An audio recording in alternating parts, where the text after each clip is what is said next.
Hola amigas, amigos, saludos cordiales. Seguimos en estado de alarma, día 32 y lo que nos queda. Miren, tranquilidad, porque la semana que viene, como ya les venimos diciendo desde hace mucho tiempo, miren, habíamos marcado una fecha y aquí lo hemos dicho y lo hemos mantenido, pero no porque superemos más, sino por pura lógica, que como mínimo vamos a ir hasta el 11 de mayo. La semana que viene se planteará esa fecha, iremos al lunes 11 de mayo. Por lo tanto, Silvia Peñoc, muy buenos días, y aquí saludos de quien les habla, Juanma Domènech, que intentamos llevar esto con toda la fuerza y con toda la ilusión del mundo para que ustedes sean algo felices. Pero mientras hay un solo muerto, siempre les he dicho que no vamos a hablar de tendencias buenas ni tendencias malas. Hablaremos de las noticias buenas. Noticias buenas es que los hospitales siguen sin tener su estrés. Noticias malas es que llueve y, por ejemplo, pues no se pueden terminar las obras de los hospitales de campaña, aunque tampoco hacen falta en estos momentos, y estarán preparados por si hay un repunte o son necesarios en algún momento. Pero en estos momentos, lo bueno es que no tenemos un estrés en los hospitales valencianos. Lo bueno es que está empezando a llegar el material. Ayer llegó otro avión en la madrugada de anteayer.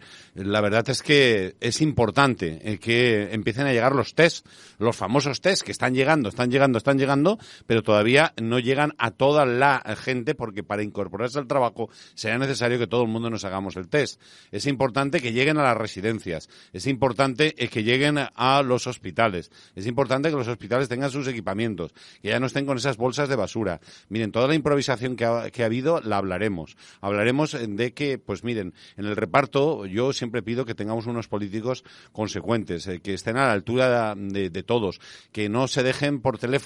Bueno, si se dejaran por teléfono, como algunas parejas que se dejan por teléfono, no, estos se dejan por televisión, o se citan por televisión, lo cual ya pues empieza a ser preocupante. Miren, lo que queremos es que de verdad se pongan de acuerdo y empiecen a ordenar esto, que no nos enteremos que, por ejemplo, como hoy, cuando hablo del diario El Mundo, en Comunidad Valenciana, las nóminas de las residencias de mayores peligran en plena crisis del COVID-19 por los impagos de Mónica Oltra. Ese es el titular del diario El Mundo.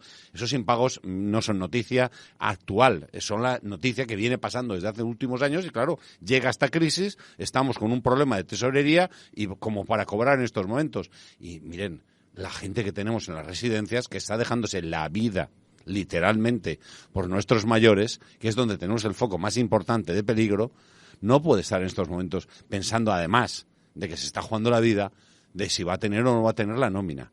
Igual que usted que está en casa y dice, ¿y cuándo voy a cobrar lo del ERTE? Ese ERTE tan famoso que usted, Domènech, que me ha explicado 32.000 veces. Pues miren, no lo sé cuándo lo va a tener. Pero está claro que lo primero que había que haber solucionado es que cobraran el ERTE todo el mundo.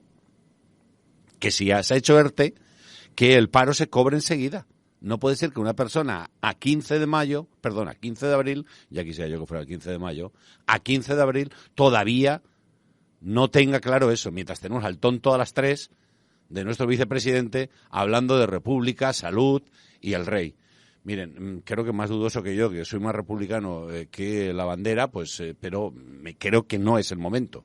Creo que no es el momento de hablar de salud y república, ni de hablar del rey. No es el momento de esas batallitas. Es momento de gestionar, es momento de altura de miras. Es momento de, por ejemplo, ayer teníamos la Junta de Portavoces en la Comunidad Valenciana en la Generalitat y ahí al menos pues se debatió. No hay puntos comunes en muchas cosas, pero se dijo, oye, hagan esto, hagan lo otro. Se reconoce cuando uno hace una cosa bien, cuando lo hace mal. Hasta Mónica Oltra estuvo, hombre, pues no está mal, hombre. Que Mónica Oltra de vez en cuando aparezca ya también y hable. Porque desde luego, mira que hablaron antes diciendo que esto era una gripita. Acuérdense de los cortes que ayer les poníamos. Los tenemos por ahí, ¿no, Silvia? Luego lo recordaremos, lo de Mónica Oltra, el alcalde Ribó, ahora luego te lo envío. Y la verdad es que, miren, de verdad, hay que tener una altura de miras en estos momentos y solucionar los problemas de la gente. Porque yo lo que quiero es que ya por fin esos 18.000 dramas, esas 18.000 familias puedan tener al menos algo de esperanza. Y esos miles y miles de dramas que tenemos económicos en estos momentos puedan tener algo de esperanza. Porque si se levanta uno y lee los periódicos, desplome, descalabro, desde el 1920, el caos. Va a caer un 8%, dice un 8%. Eso no es mucho, ¿verdad? Me dice uno, y digo, no, es que es mucho. Y el FMI, pero si el FMI no ha acertado ni una. Mira, igual es peor. O igual es mejor. Es que luego lees la letra pequeña y dice, no, pero en un año estaréis mejor. Y se va a recuperar antes que en lo de 2008. Porque no va a desaparecer un sector como es el de la construcción. Miren, no asustéis a la gente. No es momento de asustar. Es un momento de poner el torniquete de que no el día antes de presentar la trimestral o de pagar el impuesto de sociedades que te digan que te lo aplazan el día 20 de mayo los que no habéis tenido beneficios o lo que lo habéis pasado mal. Hombre, evidentemente los que han tenido beneficios tendrán que pagar, porque de algún sitio tendremos que pagar, ¿eh? Habrá que cobrar impuestos. Los que estamos trabajando tendremos que pagar nuestros impuestos, porque si no, ¿de qué cobran los demás? 90